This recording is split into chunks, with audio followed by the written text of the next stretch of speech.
Good morning guys! Kagigising ko lang.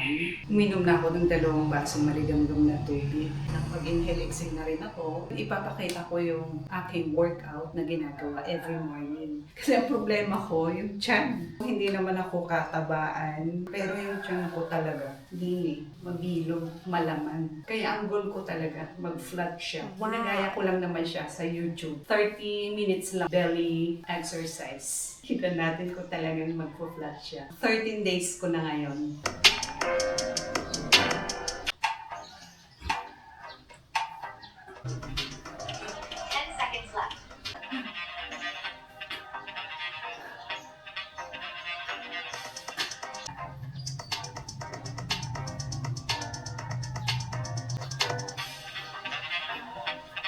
Ito yung medyo mahirap. Masakit siya sa braso.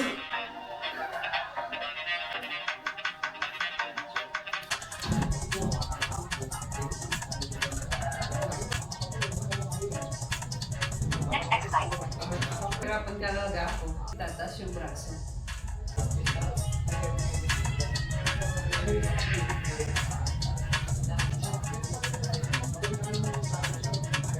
Next exercise.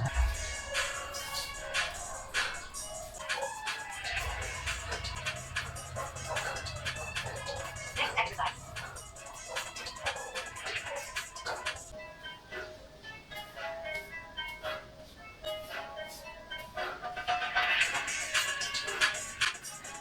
Next exercise.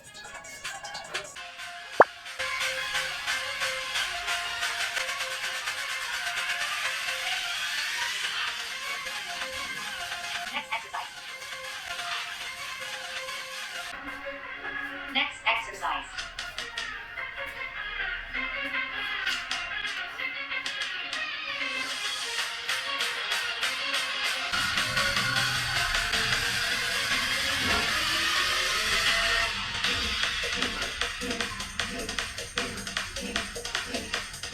Next exercise.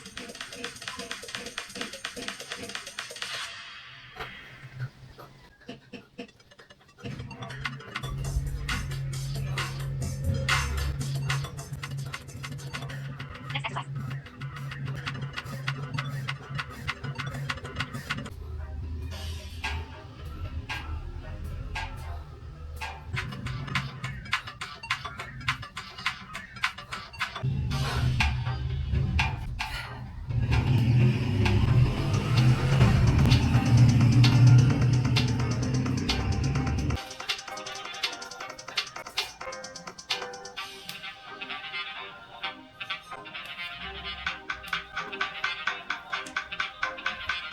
Next exercise.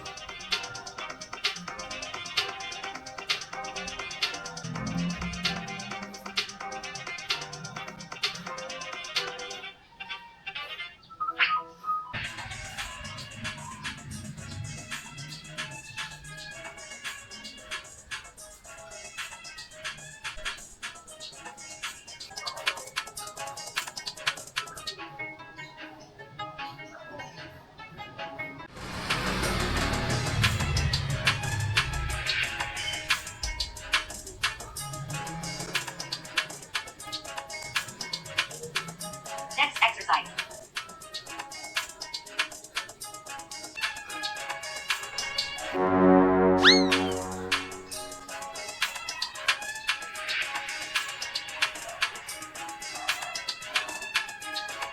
Next exercise.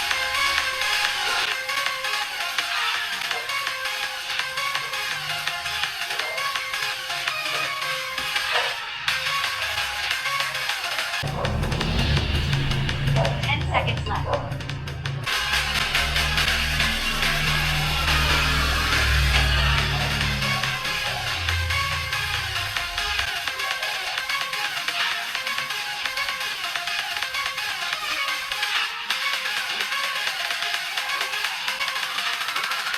Ten seconds left. Next exercise.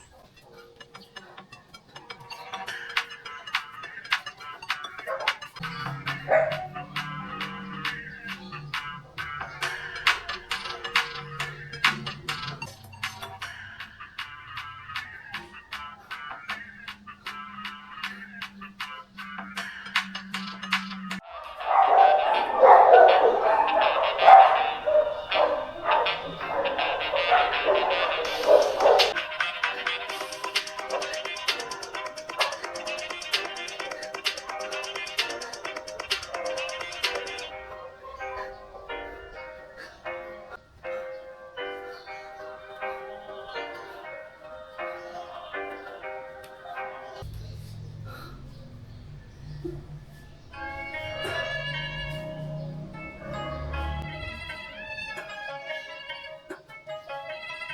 exercise.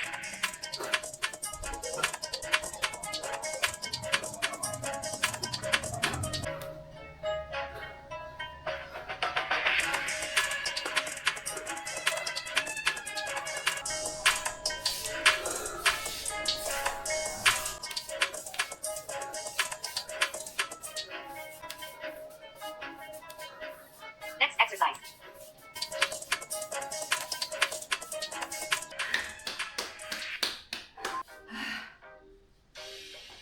Grabe tagagtag ng pawis ko. Gumigising ako ng 5:30. May 30 minutes ako tapos sakto alas 6 yung ginagawa kong smoothie. Aalmusal na tapos gawaing bahay. Yung tiyan ko. Ayan yung tiyan ko. Mabilog. Kahit ako'y payat. May tiyan. Ito yung gusto kong mawala. Tapos ito, laylay. Gusto kong magkaroon ng muscle para mag-firm siya. Kasi daw kaya naglalaylay dahil weak yung muscle. So, kailangan mag-exercise ka para mag-form siya ng muscle. Para maging tone. Kamatis, lakatan, apple, pipino, beets, carrots. So, 1, 2, 3, 4, 5, 6. Ay, gastos. Etong pipino, binibili ko lang sa kapitbahay ko. Nung una 20, syempre nagmahal na rin ang gasolina. Ginawa na niya 30. Okay lang, mura pa rin yun. Bumili ka sa bayan ay 80, 60 ang kilo.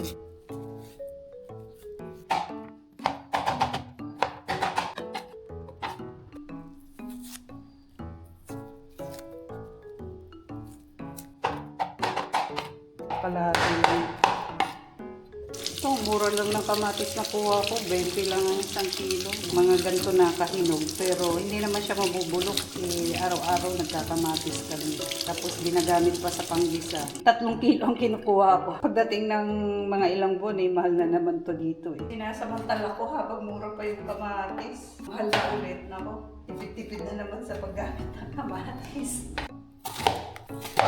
Akala ko nung una, kasi sabi ng biyanan ko, wala daw nagtitindang mga reject na apple. Kasi sa Taguig, di ba, may binibilhan ako ng mga reject. Doon sa mga nagtitinda din ng mga prutas. So, ginawa ko, nagtanong pa rin ako sa lahat ng mga nagtitinda ng mga prutas. Ayun, may nakita ako. Sabi niya sa akin, i-chat ko lang daw siya pag kailangan ko ng mga reject na apple.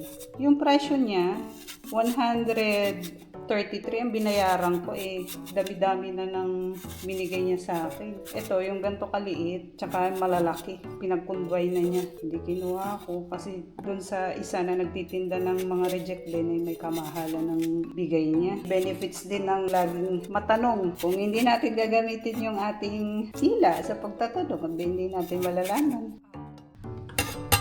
Ito yung beets. Mas mura ang beets dito sa Lokban, Quezon. 200 lang ang kilo. Sa Manila, 400, 300 plus. Ang ganda ng kulay nito, guys. Lagyan na natin ng tubig.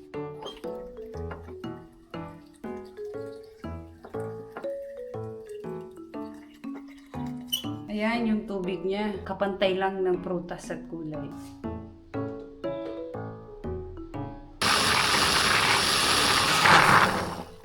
Ha, ganda ng kulay. Parang peach.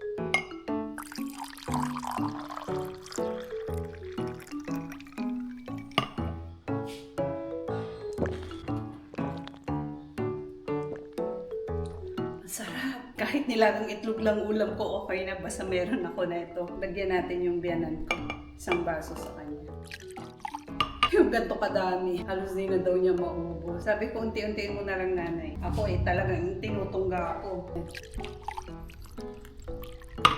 Pangalawang baso. Ubusin ko lang tong nandito. 1.5 cup before breakfast. Tapos after breakfast, pag nakaramdam ako ng uhaw, saka ko siya inumin yung another 1 cup. Ito yung para sa biyanan ko. Tapan na natin.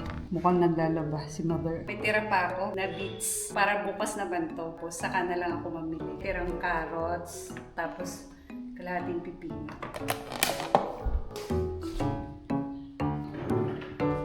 lunch, gagawa ko ng halo-halo. Ayan, lalagayin ko na siya. Para pagdating ng tanghali, pwedeng gumawa ng halo-halo. May sago, gulaman, nata de coco. Ayan, okay na yun. Nakalatag-latag lang sa labas to eh. Sabi ng binilhan ko, ate, kunin mo na kahit anong klase. Hindi kumuha ako ng isang tumpok na kamote, isang tumpok ng palaya, kahit isang tumpok na talong. 50 pesos lang. Araw-araw na itlog, kada umaga. Tingin sa kami ni nanay. Kasi ang itlog daw maganda sa muscle. Hanip muscle. Shock ako. Sa ilang taon na paggamit ko ng blender, nag-iba na yung kulay niya. Lalaga ako na dahon ng malunggay. Yun yung pinaka tsaa, malunggay tea. Yan o, malit lang siya.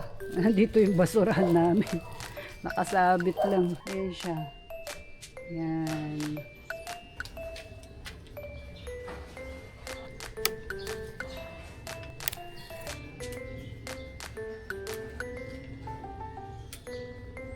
Okay na to guys. Tara na.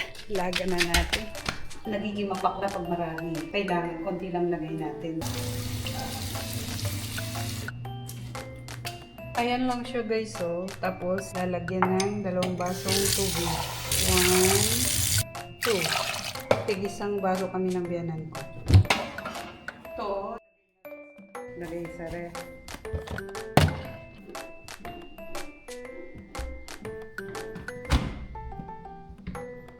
Ayan, yung mga binili natin na paso nung nakaraang vlog ko, palmera, puro palmera yan, na dwarf. Ito yung nakalagay sa timba, tapos transfer ko siya. Parang namatay na yung dahon niya, pero may tumubong bago, ayan siya. Karang araw possible pa lang ngayon na yung total.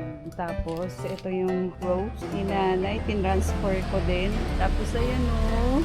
Nakakatawa, di ba? Bumuka na yung kanyang bulaklak. Ito, may possible pa lang mga bulaklak. Ito, yung mga anthurium ni nanay. 8 peraso lang yung color black. Ayan, nilagay ko siya sa bandang bunga. Yung mga lumang paso, ayan, kalagay na lang siya. Yan o, namumulaklak na yung mga anthurium ni nanay. Puro anthurium yan. Ito, ang ganda o, violet. Ito, may dwarf din na poinsettia. Bougainvillea ba ito? Poinsettia. Mga anthurium, tsaka mga palmera. Ito na yung ating nirepat. Makakasurvive na to sa labas. So, ililipat natin sa labas. Medyo mabigat dahil malaki. Ang bulat kasi. Ang bulat. Ang bulat guys. Ang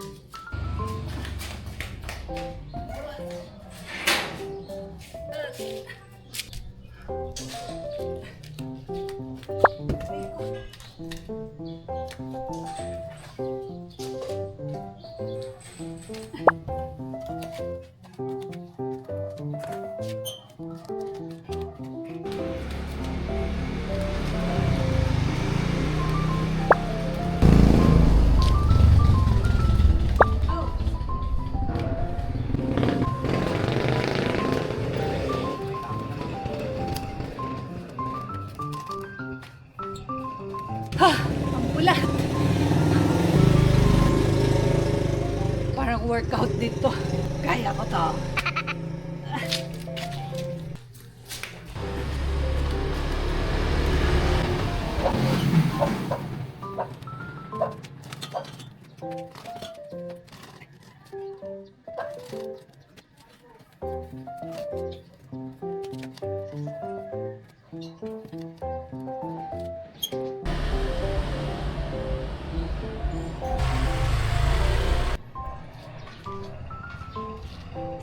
Ilipat ko tong mga palmera. Ilagay natin diyan na hilera.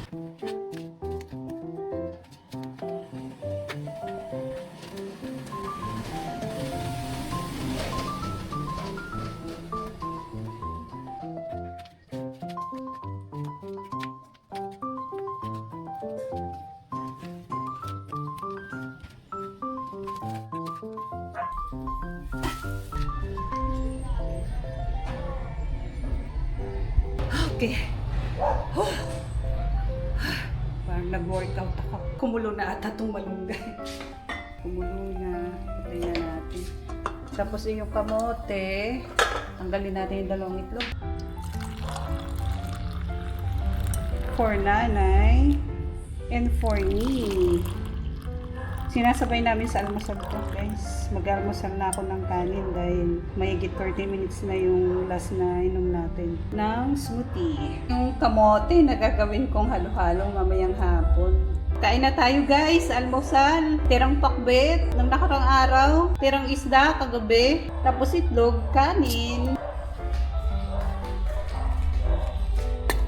Then, malunggay.